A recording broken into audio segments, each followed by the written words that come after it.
Tes commandements, ô Éternel, sont une lampe. Que signifie cela? Ils illuminent mon sentier et me montrent quel chemin emprunter. Restez avec nous, donc jouissez de votre vie.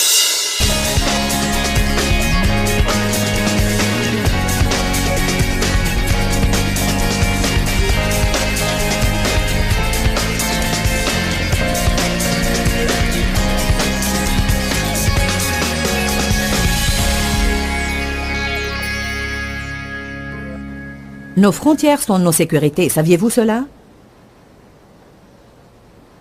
Nous avons des palissades autour de nos jardins et nous y faisons très attention. Nous n'aimons pas quand quelqu'un passe par-dessus et fait quelque chose à l'intérieur que nous n'approuvons pas, et pourtant, nous n'avons pas de limites sur lesquelles nous sommes si à cheval dans nos propres vies. Nous laissons les gens amener tout leur bric-à-brac dans nos vies et les laissons faire un tas de choses devant lesquelles nous aurions plutôt dû marquer nos limites. Donc nous avons besoin de zones frontières dans les endroits où d'autres peuvent nous faire du mal, mais aussi afin de ne pas nous blesser nous-mêmes. Très souvent on parle de comment tout le monde nous blesse et on parle de ce que tout le monde nous fait, mais pour être honnête avec vous, nous sommes nos pires ennemis.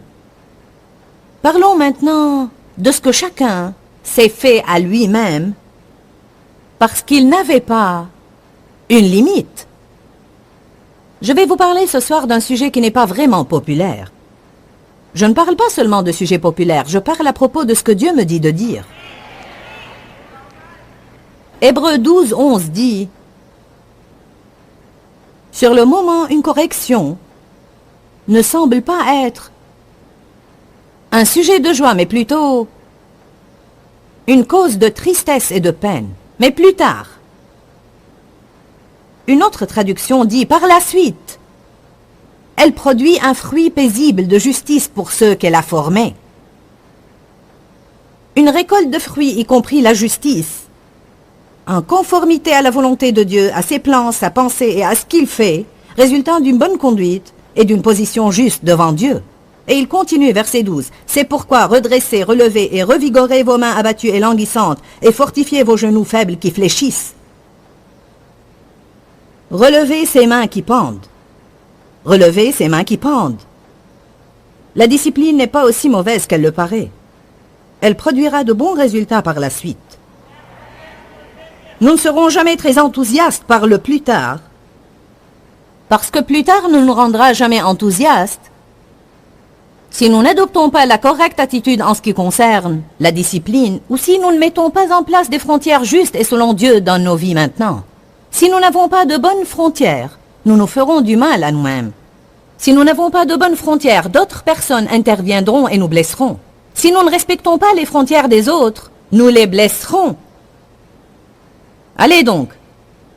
Si nous ne mettons pas en place et maintenons des frontières, le diable nous blessera.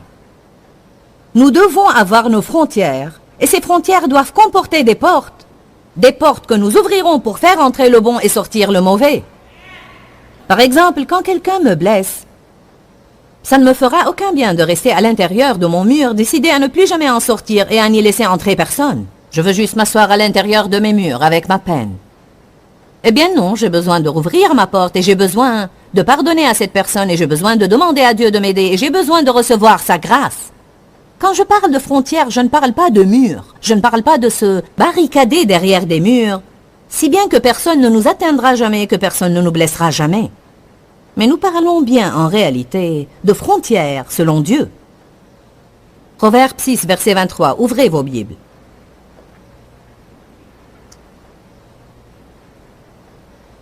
J'ai déjà parlé de ces autres sortes de frontières dans cette série, mais pas encore de cette dernière, qui consiste à prendre possession de notre propre vie en établissant des frontières qui ne nous blesseront pas. Tout le monde aime parler de la mise en place de ces frontières qui permettent de se protéger des autres. Mais dites-moi, que faisons-nous de toutes ces choses que nous nous faisons à nous-mêmes? Proverbe 6, verset 23 dit: car le commandement est une lampe, l'enseignement une lumière, Et les réprimandes éducatives sont le chemin de la vie. Le chemin de la vie, pas un chemin de vie, mais la discipline est le chemin de la vie. En d'autres termes, toute personne qui veut avoir la belle vie abondante que le Seigneur a pourvue doit apprendre comment s'auto-discipliner. Une des caractéristiques importantes dans la vie de toute personne est la capacité de s'autodiscipliner ou bien de se contrôler. Dieu ne nous donne pas le fruit du contrôle d'un autre. Nous n'avons pas à essayer de contrôler la vie des autres. Nous avons besoin de nous contrôler nous-mêmes. Nous devons grandir de telle façon que quoi que les autres fassent, nous serons toujours capables de nous contrôler. De quelle puissance une personne doit-elle faire preuve pour en arriver au point où personne ne pourra lui dérober sa paix, où personne ne pourra la contrarier, où personne ne pourra voler sa joie? Une puissance extraordinaire. Amen. Cela requiert une discipline des émotions et une discipline des pensées. Il y a tant et tant de domaines que nous avons besoin de discipliner. La chose la plus importante que j'aimerais partager avec vous, c'est que vous n'aurez jamais l'impression de faire toujours la bonne chose. En fait, je pourrais même aller beaucoup plus loin et dire que probablement souvent, et peut-être même la plupart du temps, vous n'aurez pas l'impression de faire la bonne chose. Nous avons tant de problèmes dans nos vies quand nous venons au Seigneur, car pendant les années avant Jésus, où nous faisions ce que nous voulions, ce qui n'était pas la bonne chose, et maintenant nous en sommes au plus tard, récoltant le fruit de ce mode de vie qui est sans discipline. Vous voyez, la réalité d'aujourd'hui est le résultat des choix d'hier. Ce qui vous attend demain ou dans l'avenir, dans 1 an ou 2 ans, est certainement le résultat des choix que vous faites maintenant. Et peu importe depuis quand vous faites de mauvais choix, vous pouvez commencer ce soir même à faire le bon choix, et c'est comme ça que vous renverserez la malédiction. On aimerait que la malédiction soit brisée dans nos vies par quelques impositions des mains de quelques prédicateurs, ou par une parole donnée par quelqu'un, ou juste par quelques formules magiques.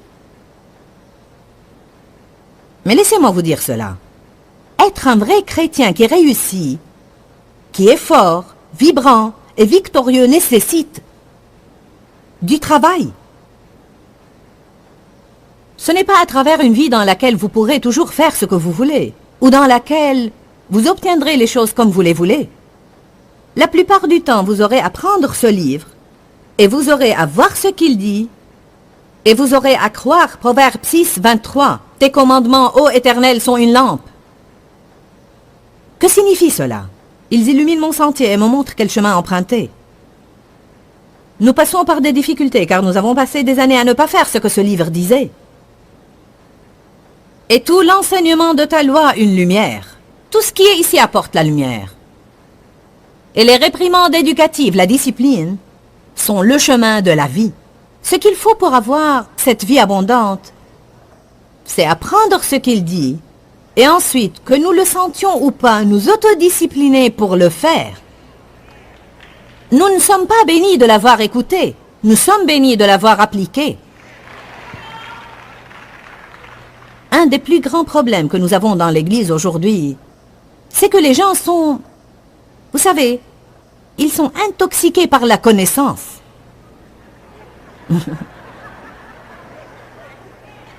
Amen. Nous sommes si fiers de ce que nous savons. Nous pouvons à peine attendre que quelqu'un ait fini de parler pour dire ce que nous savons. Vous savez, nous aimons souligner les Écritures, colorier, adopter un code de couleur, du jaune, du rose. Et nous sommes si fiers de nous-mêmes lorsque nous feuilletons notre Bible et que nous tombons sur un passage entièrement colorié, marqué, gribouillé. Cela ne veut pas dire que nous le connaissons bien. Vous pouvez colorier votre Bible, vous pouvez prendre toute une boîte de crayons et colorier votre Bible jusqu'à ce que Jésus revienne. Et ça ne voudra pas dire que vous la connaissez. Vous savez comment savoir si vous la connaissez? Regardez si vous la vivez.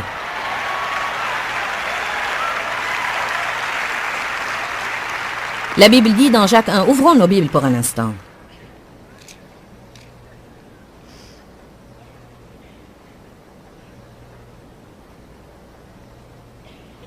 Jacques 1, lisons les versets 21 et 22. Rejetez toute souillure et tout excès de méchanceté, et recevez avec toute modestie et douceur la parole. Les personnes fières qui pensent déjà tout savoir ne peuvent pas vraiment recevoir la parole comme il faut. Jacques 1, 21, qui a été planté et enraciné. Pas simplement on entend une fois quelque chose et du coup maintenant on sait parce qu'on s'en rappelle. Mais une fois planté et enraciné, planté et enraciné, planté et enraciné, planté et enraciné, planté et enraciné. Dans vos cœurs, elle a la puissance de sauver vos âmes. Maintenant, le salut de votre âme est différent du salut initial que vous avez obtenu en recevant Jésus comme votre sauveur. Paul dit que nous devons travailler à notre salut avec crainte et tremblement. À la nouvelle naissance, Dieu fait quelque chose dans notre esprit. Votre esprit est le lieu où Dieu réside, et il a à nettoyer cet endroit à l'intérieur de nous avant qu'il ne puisse y vivre. Donc, au moment où une personne naît de nouveau, au plus profond de son esprit où Jésus-Christ vit, elle devient totalement juste, totalement complète. Elle obtient un cœur nouveau et un désir nouveau. Mais nous avons toujours l'âme et le corps. Et quand la Bible parle de la chair, elle parle de la combinaison de notre âme, qui est nos pensées, volontés, émotions, et de notre corps. Je répète, quand vous lisez le verset « Ne marchez pas selon la chair », où la chair s'oppose à l'esprit, comme cela est dit dans Galates 5, ils sont constamment l'un contre l'autre, ou opposés l'un à l'autre. Quand on reçoit le salut, on entre en fait directement en plein milieu d'une grande guerre. On devient un soldat de l'armée de Dieu. Et on est en guerre. Votre esprit se bat contre votre chair se bat contre votre esprit. Ils ne sont pas les mêmes. Ils veulent des choses différentes et essayent de nous conduire dans des directions différentes quotidiennement. C'est pour cela que Paul dit « Je meurs tous les jours ». Physiquement, nous ne pouvons mourir qu'une seule fois, donc il ne le pouvait pas. Il ne parlait pas d'une mort physique. Il parlait de mourir à lui-même. Il parlait du fait que chaque jour, je dois désirer non pas ce que ma chair veut. Je dois dire non. Savez-vous que non est un mot posant une frontière? Quand vous dites non au diable, c'est comme si vous lui dites « Hey, j'ai une frontière !» Quand vous dites non à une certaine personne qui veut vous empêcher de faire la volonté de Dieu, c'est comme lui dire « J'ai une frontière, ne la traverse pas !» Quand vous dites non à quelqu'un qui essaye de vous manipuler et de vous contrôler, et si vous savez que si vous cherchez à plaire aux hommes, vous ne plairez pas à Dieu, et que vous vous dites « Non, je ne veux pas faire ça, ce n'est pas la volonté de Dieu, je veux vous plaire, mais si je ne vous plais pas, c'est votre problème, je préfère plaire à Dieu. » Et quand vous vous dites non à vous-même, nous sommes tous très excités de dire non à toutes ces personnes qui essayent de franchir nos frontières et d'envahir nos vies. Et il nous est égal de prêcher à propos du fait de dire non au diable car c'est excitant. Mais quand nous parlons de nous dire non à nous-mêmes, ça fait mal. M-A-L.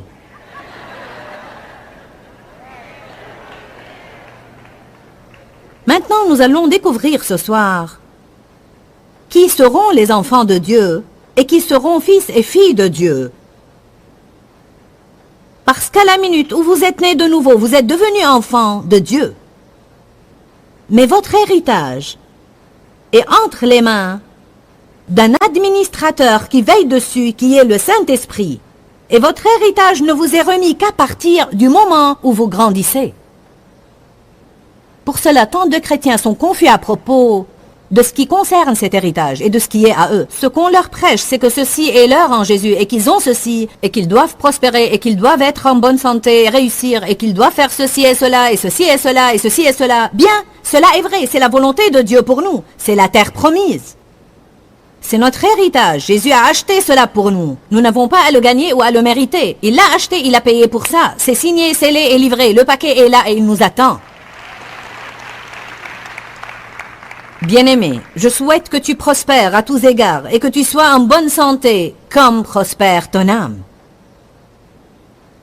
Romains 12 parle du plan merveilleux que Dieu a pour nos vies, mais il est dit que personne ne pourra en profiter avant un renouvellement total de ses pensées.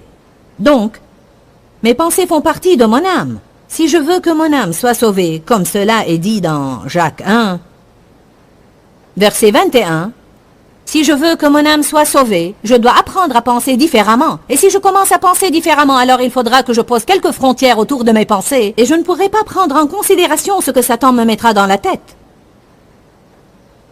Je ne peux plus penser comme je pensais autrefois. Quand quelqu'un me fait du mal, je ne peux pas me permettre de ne rien faire que penser à ça.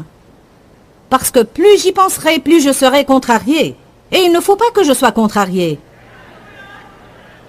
Plus je penserai à cette personne, plus ça sera difficile de bien la traiter quand je la verrai. Et je ne peux pas me permettre cela, car je désire les plans de Dieu dans ma vie. Et je ne verrai pas les plans de Dieu dans ma vie si je suis rempli d'amertume, de ressentiment et de non-pardon.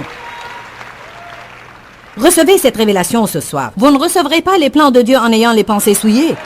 Allez, recevez cela ce soir. Vous ne les recevrez pas en agissant mal. Personne ne les recevra comme ça.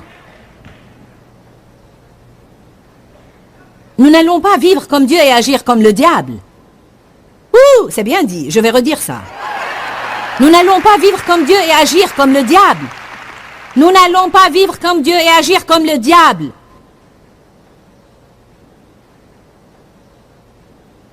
Que veut dire résister au diable? Ça veut dire résister au fait d'agir comme lui. Et pas seulement de résister à toutes les petites choses qui se présentent. Il n'y a pas cette promesse dans la Bible. Tu ne passeras pas par des temps difficiles. Amen. Oh Jésus. Qui est toujours content d'être là ce soir? Donc, si nous laissons cette parole être plantée et enracinée dans nos âmes et dans nos cœurs, elle aura alors la puissance de sauver nos âmes. Pourquoi? Parce que la parole devient si enracinée en nous qu'elle commence à mettre notre comportement à l'épreuve. C'est de là que la guerre commence, parce que certaines choses que nous avions l'habitude de faire ne nous dérangeaient pas du tout. Elles ne nous condamnaient pas. Nous ne sentions rien quand nous les faisions.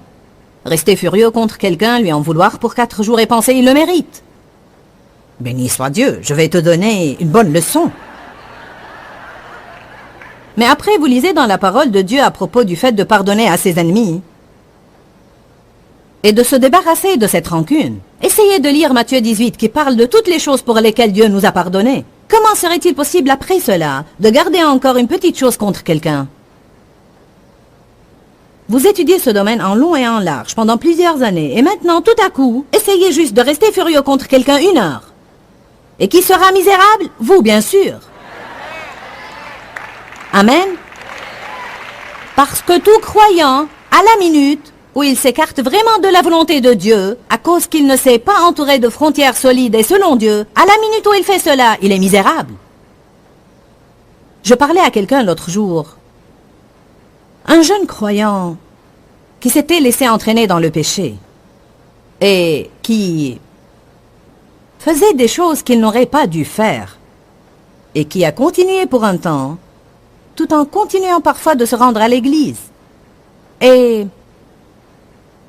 il m'a dit, j'en suis finalement arrivé au point où je me suis enfermé pour 3 jours avec Dieu et j'ai dit, je ne peux plus vivre et être à ce point misérable. Je ne peux plus être à ce point misérable. Il m'a dit, quoi que je fasse, je ne ferai plus jamais cela parce que je ne supporterai pas de nouveau d'être à ce point misérable. Vous savez quoi? C'est exactement ce qui brise la plupart d'entre nous. C'est comme si nous continuons à faire les bêtises que nous avions l'habitude de faire.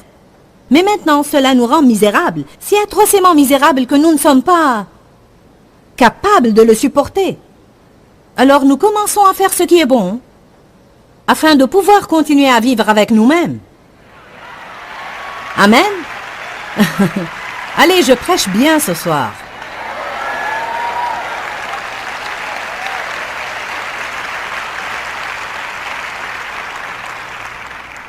Il est dit ensuite, mais pratiquez la parole, verset 22.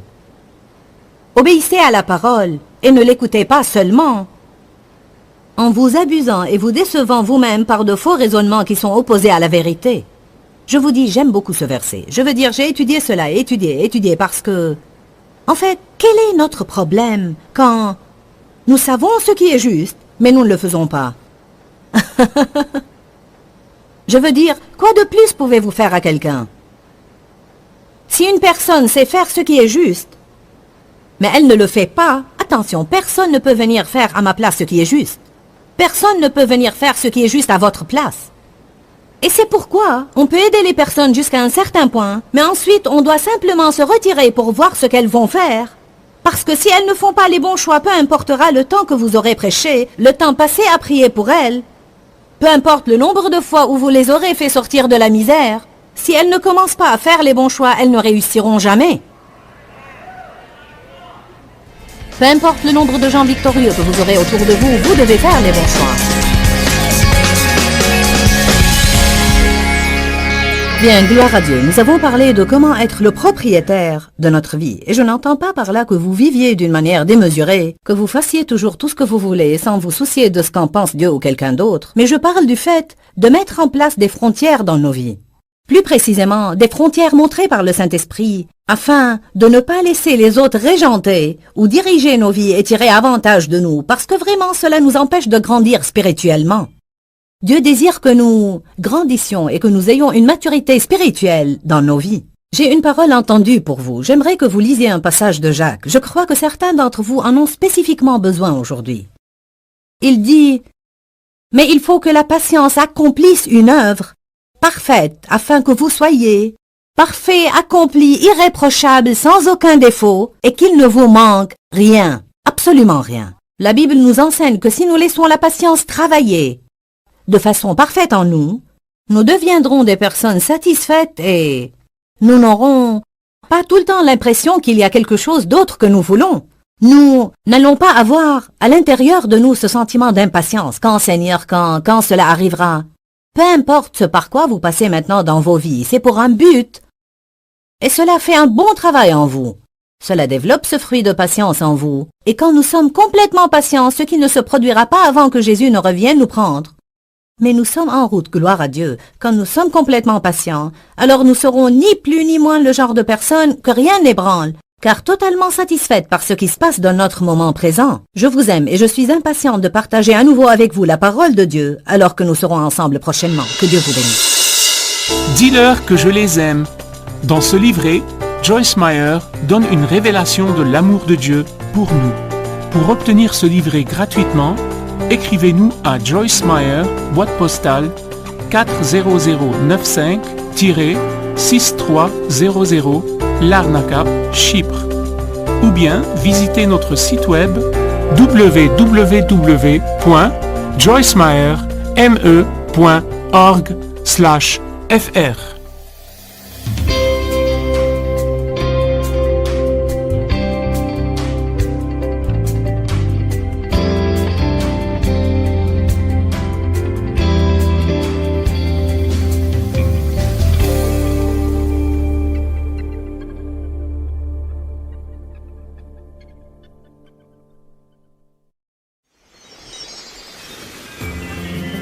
La discipline n'est pas votre maître, ce n'est pas quelque chose pour vous régenter, ce n'est pas une loi.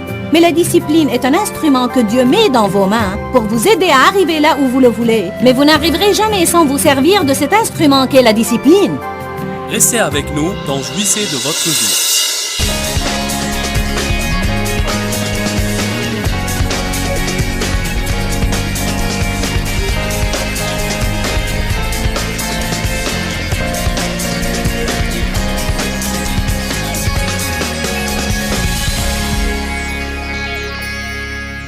Dieu veut que vous ayez quelque chose que les autres vont désirer.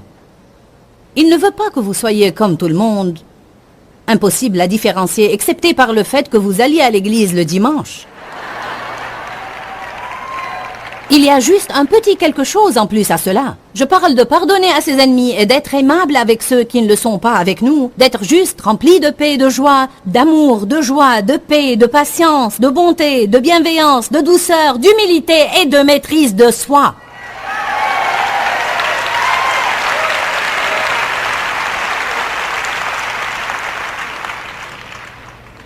Nous avons besoin de limites. Elles nous évitent une mauvaise vie. Proverbe 7 parle de la femme de mauvaise vie. Ceci est intéressant car il est écrit « Mon fils, ne suis pas une telle femme. » Évite-la parce qu'elle volera ta vie. Vous savez, on comprend cela littéralement. Quelqu'un qui attire et tente quelqu'un d'autre pour commettre un péché sexuel, et peut-être qu'il s'agit bien de cela dans les Écritures. Mais Dieu m'a montré un jour que même cette femme-là n'était pas perdue dans ce seul domaine de sa vie. D'habitude, quand quelqu'un a un problème dans un domaine de sa vie, c'est parce qu'il a beaucoup d'autres gros problèmes dans d'autres domaines de sa vie. Pratiquement toujours, quand vous rencontrez quelqu'un qui a vraiment de gros problèmes financiers, je veux dire, et je ne parle pas uniquement d'une personne qui se débat dans le domaine financier, mais je parle de gens qui ne peuvent absolument pas s'en sortir avec leur argent. Et peu importe ce qu'ils font et combien ils ont, ils ne s'en sortiront pas correctement. Ils ne savent pas gérer leur argent, car ils ne comprennent pas qu'on ne peut pas dépenser plus que ce qu'on a. Certaines personnes, à la fin de leur vie, n'ont toujours pas compris cela. Vous savez quoi? Aussi longtemps que vous continuerez sur la même route, vous vous retrouverez à la même destination. Et si vous prenez ce chemin et vous n'êtes pas content de là où vous arrivez, comme il est stupide de revenir par cette même route et de la reprendre de nouveau, pensant qu'à la fin vous arriverez cette fois à un autre endroit.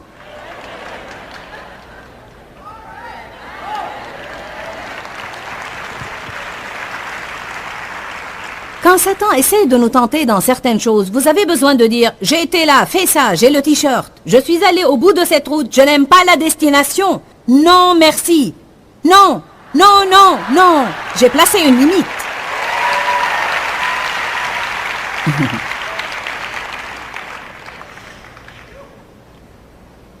Une limite indique « Je vais aller jusqu'ici, mais pas plus loin. Je ferai ceci pour toi, mais je ne ferai pas cela. » Les limites nous protègent. Il est impossible d'être une personne intègre sans limites. Nous ne ferons jamais automatiquement ce qui est juste tout le temps. Parfois, vous pouvez le sentir. Un jour, j'ai envie d'être gentil avec quelqu'un, et le jour suivant, j'ai envie de lui donner une gifle.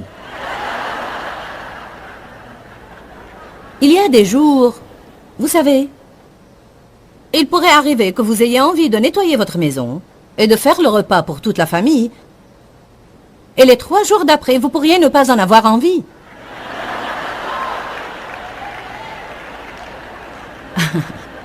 Alors vous vous asseyez ces 3 jours-là, vous regardez des feuilletons insipides, sans rien cuisiner pour la famille, et à ce rythme, vous verrez combien de temps vous resterez mariés.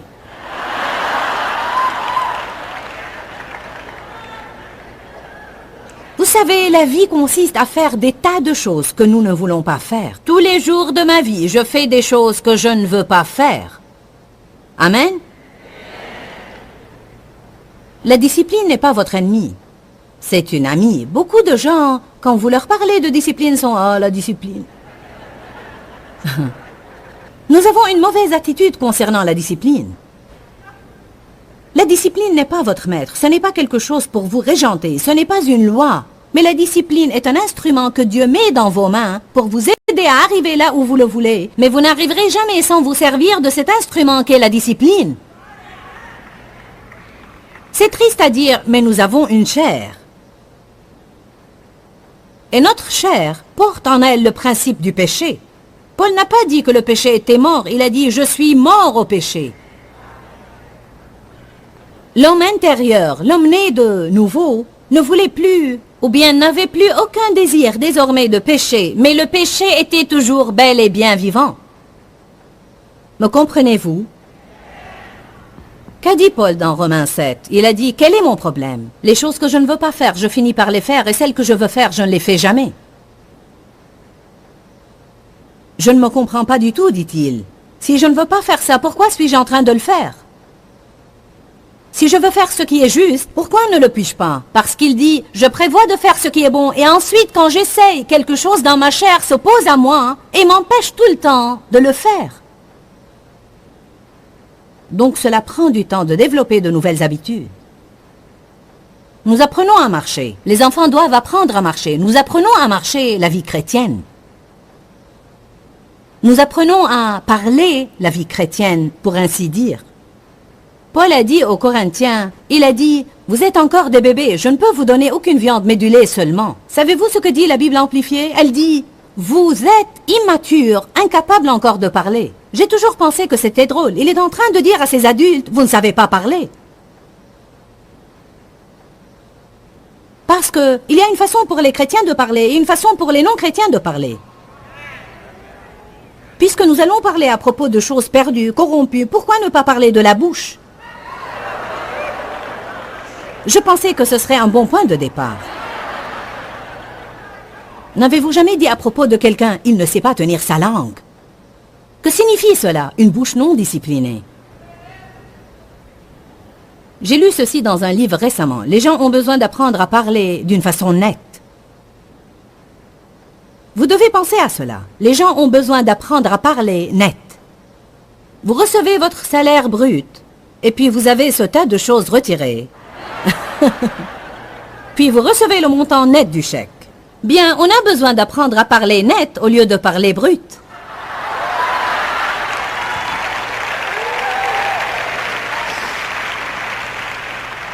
Je crois que parfois on a besoin d'apprendre à faire sortir ce qu'on peut, tout en ne disant que ce qu'on doit vraiment dire.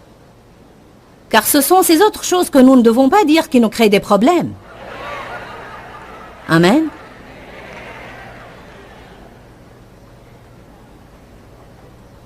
Apprenez à parler net et les gens ne se lasseront pas de vous écouter. Possédez vos mots. Il y a de la puissance dans les mots. Il y a de la puissance dans toutes les choses que vous avez. Vous devez en être les propriétaires et ne pas les laisser vous posséder. Des choses puissantes qui n'ont pas de direction, qui peuvent faire ce qu'elles veulent, peuvent vous faire mal. Mais si vous possédez quelque chose de puissant à qui vous donnez une direction, cela pourra vous aider. Proverbe 18, verset 21.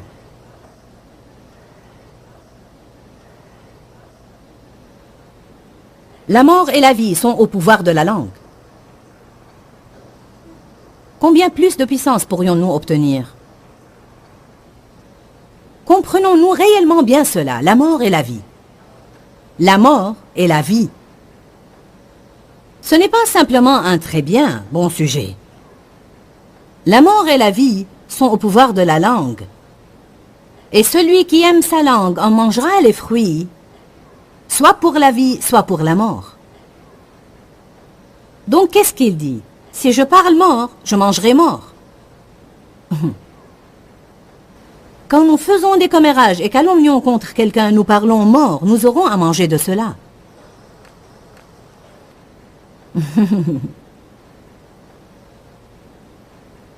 Si je parle vie, alors je mangerai vie. Si je parle bien des autres, cela me fait me sentir mieux. Si je parle négativement, je parle mort et je me sens déprimé et découragé. Si je parle positif, je me fais aller mieux. Donc cette autodiscipline a pour but de nous aider. La discipline ne vole pas de nous, mais elle nous donne. Elle nous donne ce que nous voulons. Elle nous donne ce que Dieu a dit que nous pouvons avoir. Établissez des frontières et ne laissez pas les choses suivantes y entrer. Commérage, sarcasme et grossièreté. En quoi ça consiste? Être drôle d'une manière vulgaire. Flatterie non sincère. Dire des choses aux gens dans le but d'obtenir quelque chose d'eux. Menaces. Paroles négatives, etc., etc., etc., etc. Nous devons retirer ces choses de nos conversations afin qu'elles ne soient plus brutes mais nettes. Proverbe 10, verset 19. Avec beaucoup de paroles, on ne manque pas de péché. Mais celui qui retient ses lèvres est un homme de bon sens. En d'autres termes, les gens qui parlent beaucoup s'attirent toujours des ennuis. J'en suis témoin.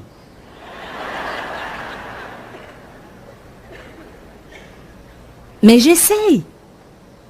J'ai élaboré un plan. Bon, gloire à Dieu, je dirai seulement ce que je dois vraiment dire. Mais c'est comme si j'oubliais toujours. Ensuite, je recommence à parler. Qui sait de quoi je parle? Vous êtes d'accord? Je ne suis pas en train de suggérer de ne jamais rien nous dire les uns aux autres. Nous devons avoir des conversations. Mais on parle juste pour parler. C'est simplement que nous aimons nous entendre. Il y a beaucoup de gens qui se parlent à eux-mêmes. Juste parce qu'ils aiment le son de leur voix. Proverbe 13, verset 3. Celui qui surveille sa bouche garde son âme. Celui qui ouvre tout grand ses lèvres court à sa perte. Oh mon Dieu, ça devient bien. Proverbe 21, verset 23.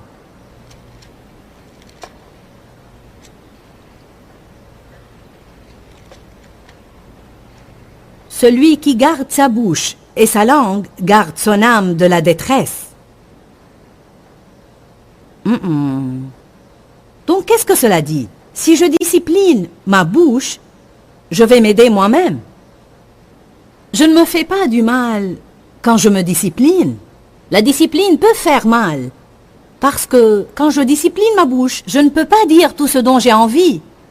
Ou peut-être que des personnes prendront part à une conversation dans laquelle j'aimerais bien me trouver, mais que j'éviterai afin de ne pas entrer dans une tentation qui me créerait des ennuis.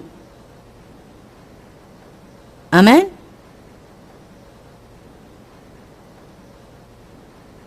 Disciplinez votre bouche. Vous aurez une meilleure vie. Et les désirs. Nous devons discipliner nos désirs. Nous devons tracer des frontières autour de nos désirs. Les désirs sans frontières deviennent des tyrans demandant plus et plus et plus et plus et plus et plus. La chose que vous devez comprendre, c'est que vous ne pourrez pas satisfaire la chair. Elle ne connaît qu'une chose et qu'une chose seulement, plus. Je dois avoir plus. Je dois avoir plus. J'aime raconter l'histoire de cacahuètes enrobées de chocolat, car j'ai appris une leçon à travers ça. En fait, j'aime beaucoup les cacahuètes enrobées de chocolat. Maintenant, ne m'en envoyez pas et ne m'en achetez pas. Parce que si vous le faites, je les donnerai à quelqu'un d'autre. Quelqu'un m'a donné une fois un sac de cacahuètes enrobées de chocolat. Je les ai cachées dans la porte du frigo, dans la partie réservée au beurre. Vous savez, avec un petit rabat qui descend. Car c'était mes cacahuètes. Et je ne voulais pas que ma famille sache où les trouver. J'ai toujours à faire attention à ce que je mange. J'ai toujours eu un métabolisme en état de coma. Donc...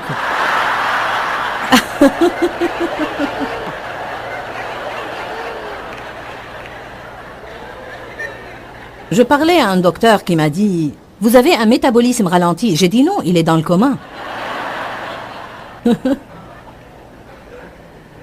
Vous voyez, je ne peux pas manger ce que je veux et garder la même taille. J'aurais aimé, mais je ne peux pas. Pourquoi? Il n'y a que peu de gens qui le peuvent. Qui a réalisé qu'il ne pouvait pas manger tout ce qu'il voulait, quand il voulait, et tout en ayant la taille qu'il voulait? Vous pouvez faire soit l'un, soit l'autre. Vous pouvez manger tout ce que vous voulez, mais vous grossirez plus que vous ne voudrez. Donc, nous avons déjà suivi cette route. Combien de fois ai-je perdu du poids? Ensuite, je recommence à manger ce que j'aime. Des pâtes, du maïs avec du beurre dessus. Des pâtes, pâtes. J'adore les nouilles. J'ai grandi avec des nouilles et je pourrais manger des nouilles tous les jours de ma vie. Mais je suis déjà arrivé au bout de cette route et j'en reviens toujours au même point. En quoi cela aidera-t-il quelqu'un qui continue toujours à prendre la même route de penser qu'il arrivera à une destination différente? J'aimerais des personnes futées ce soir qui comprennent bien et qui saisissent où je veux en arriver. Amen. Arrivons-en à quelque chose avec ceci ce soir. Donc j'avais ces cacahuètes dans cette petite porte du frigo et je me disais, bien tous les soirs après le dîner, je mangerai une seule cacahuète. Comment une cacahuète pourrait-elle nuire? D'accord. Donc, 2, 3, 4 nuits, une cacahuète. C'était bien. Ensuite, c'était 2 cacahuètes.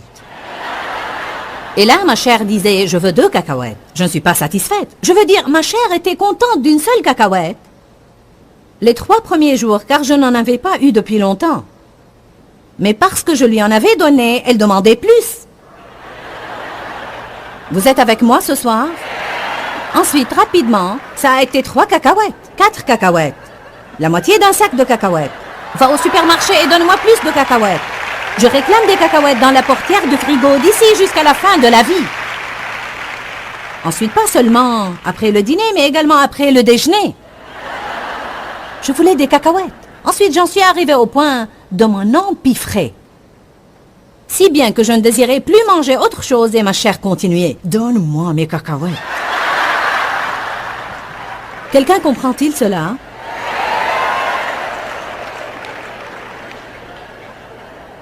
Je mange de ces barres énergétiques car c'est bien mieux que les bonbons. Et donc, je mange des barres énergétiques si je veux quelque chose de sucré. Je ne sais pas pourquoi, mais nous avons tous besoin de quelque chose de sucré après le repas. J'ai pris mon déjeuner aujourd'hui et j'ai terminé bien pleine. Je ne voulais plus manger, je n'avais plus faim. Je suis rentrée dans ma chambre d'hôtel et j'ai vu la barre énergétique. Et j'ai dit, je vais en manger la moitié. Ensuite, je me suis dit, non, je n'ai pas faim. Non! Je me suis fixé une limite. Tu restes sur ton rayon et moi sur mon canapé.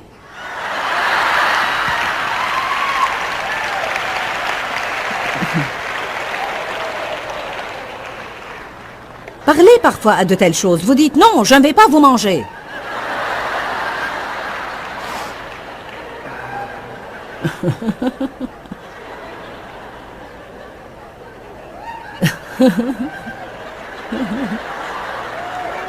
Ça peut être amusant, mais c'est vrai.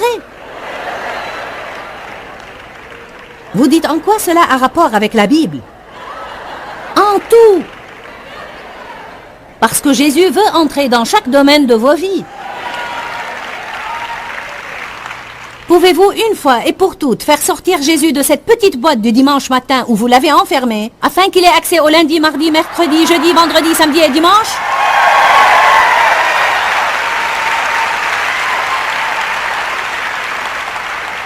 Vous savez, des désirs sans limite deviennent de la convoitise.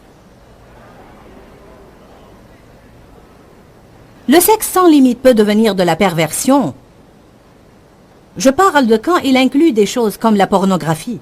Et là, quelqu'un qui a déjà été accro à la pornographie vous dira que c'est une chose progressive et que ce qui le stimulait à un moment donné est devenu pire et pire et pire et pire et pire, sans fin et sans limite. Si nous ne plaçons pas quelques limites à nos désirs dès leur début, ils finiront par la suite par nous contrôler. Prenez 1 Jean 2, verset 17.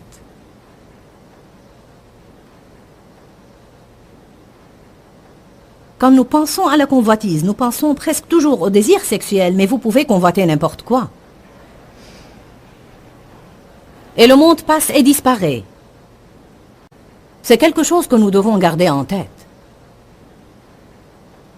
Le monde passe et disparaît, et sa convoitise aussi. Les désirs passionnés, l'envie disparaissent aussi. Mais celui qui fait la volonté de Dieu et met à exécution son plan durant sa vie demeure éternellement. Vous savez, toutes ces choses dans le monde devant lesquelles nous plions le genou pour un temps ne resteront pas.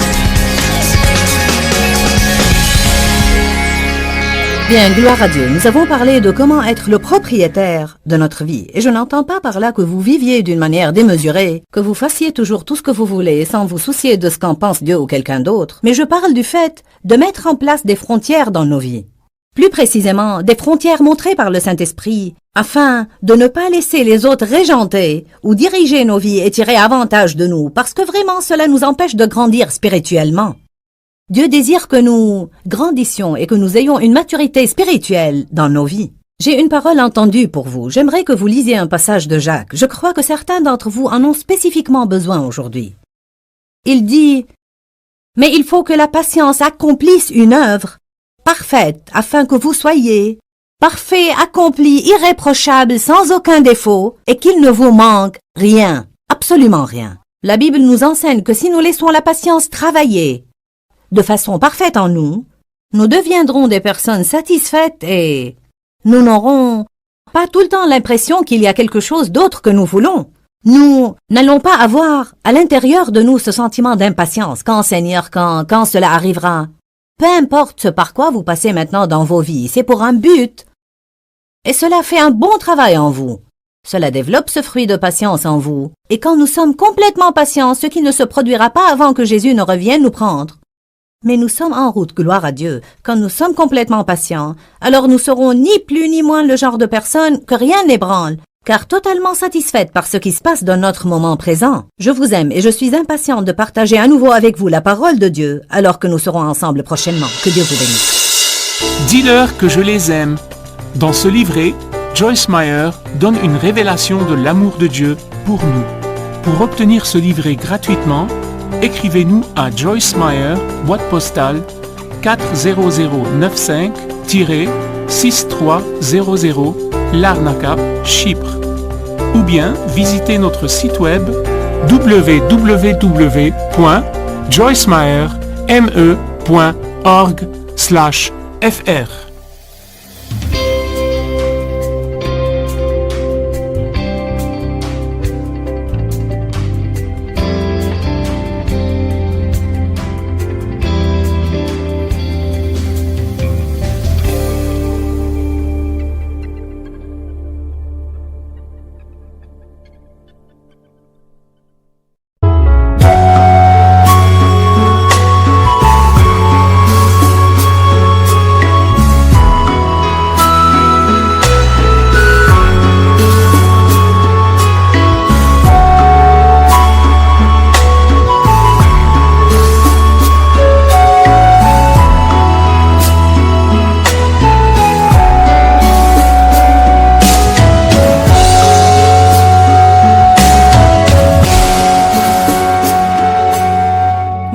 khắp phương trời vẫn nhớ tới quê hương.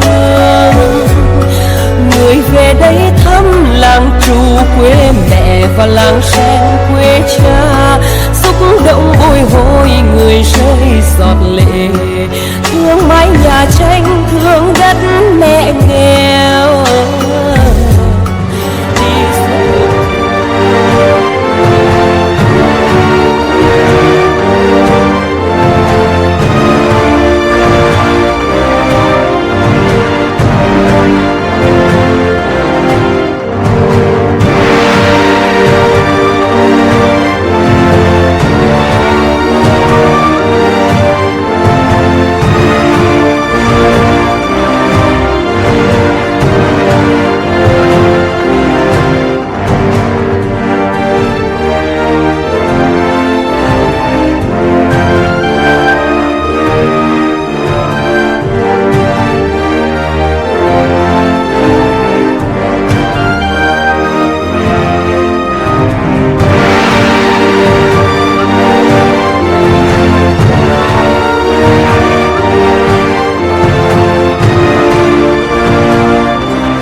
I feel like I'm losing my mind. Is everybody in the world blind?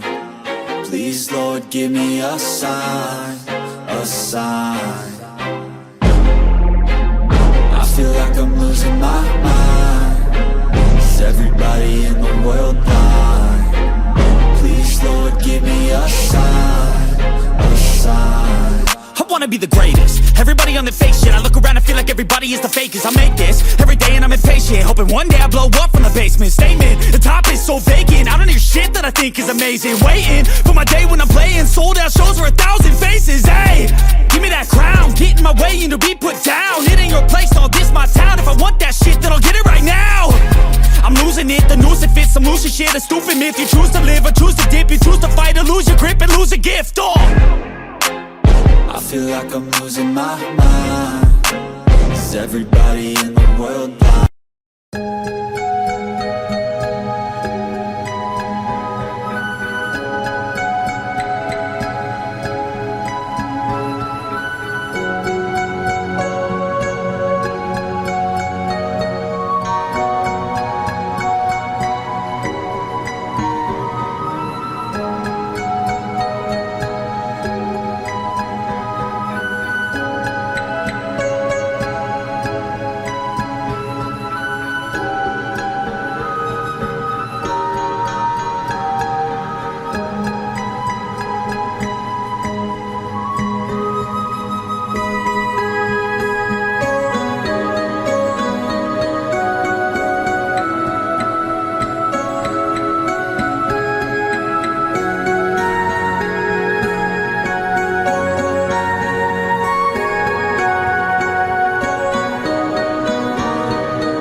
I feel like I'm losing my mind.